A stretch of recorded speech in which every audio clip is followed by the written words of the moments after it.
என் கணவர் பேர் தங்கராஜ். நாங்கள் திருச்சியில இருந்து வர்றோம். இந்த நேரத்துக்கு கூட எனக்கு இந்த இடத்துல பேச வாய்ப்பு கொடுத்த இங்கே உள்ள சபை பொறுப்பாளருக்கும் எங்கள் அண்ணாச்சிக்கும் இந்த நேரத்தில் நன்றி சொல்லிக்கிறேன். எனக்கு 2000 வருடத்தில் திருமணம் நடந்தது. ஒரு 2 வருஷம் நான் ஏசப்பாவை அறியாமல் தான் இருந்தேன். எனக்கு ஏசப்பாவுக்கு எதுவுமே தெரியாது. ஆனாலும் அப்பேற்பட்ட எனக்கு கூட ஏசப்பா இறக்கமும் அற்புதமும் செஞ்சாங்க. அதை உங்களோட நான் பகிர்ந்துக்கிறேன். அதுக்காக தான் இங்கே வந்திருக்கேன். 2003 வருஷம் பிப்ரவரியில் இருந்து நான் கரெக்டாக சர்ச்சுக்கு போக ஆரம்பித்தேன். வாரம் நான் கரெக்டாக சர்ச்சுக்கு போயிருவேன். சர்ச்சில் முதல்ல இடத்துல உட்காந்துருப்பேன். சர்ச்சில் நடக்கிற எல்லா விஷயங்களையும் எல்லா காரியங்களையும் நான் பார்த்துக்கிட்டே இருப்பேன். எல்லாம் நல்லா உன்னிப்பாக கவனிப்பேன். அதுக்கப்புறம் எனக்கு நிறைய புக்ஸ் படிக்கிற பழக்கம் இருக்கு. 100கணக்கான புக்ஸ் நான் படிச்சிருக்கேன். எனக்கு எப்போ பார்த்தாலும் இயேசுவை பற்றின கதைகள் படிக்கிறது ரொம்ப இன்ட்ரெஸ்ட். அதை பற்றி யாராவது பேசுனாங்கன்னா நான் இன்ட்ரெஸ்ட்டாக கேட்பேன். அப்படியே 15 வருஷங்கள் ஓடுனது.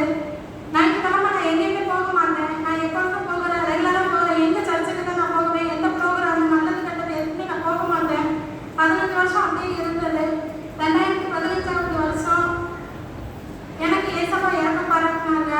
அந்த 15 வருஷமும் நான் நினைச்சேன் இதுதான் கிறிஸ்துவ வாழ்க்கை, இதுதான் ஏசப்பா, இப்படித்தான் வாழணும்.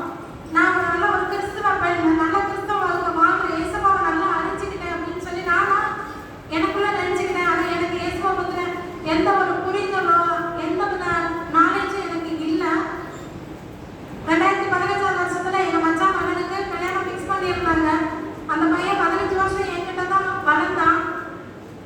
ஞாயிற்றுக்கிழமை நாங்கள் திருச்சியில் அந்த சர்ச்சில் முடிச்சுட்டு சந்தோஷமா அங்கே இருந்து எல்லாரும் கிளம்பணும். கல்யாணம் வந்து வெள்ளிக்கிழமை.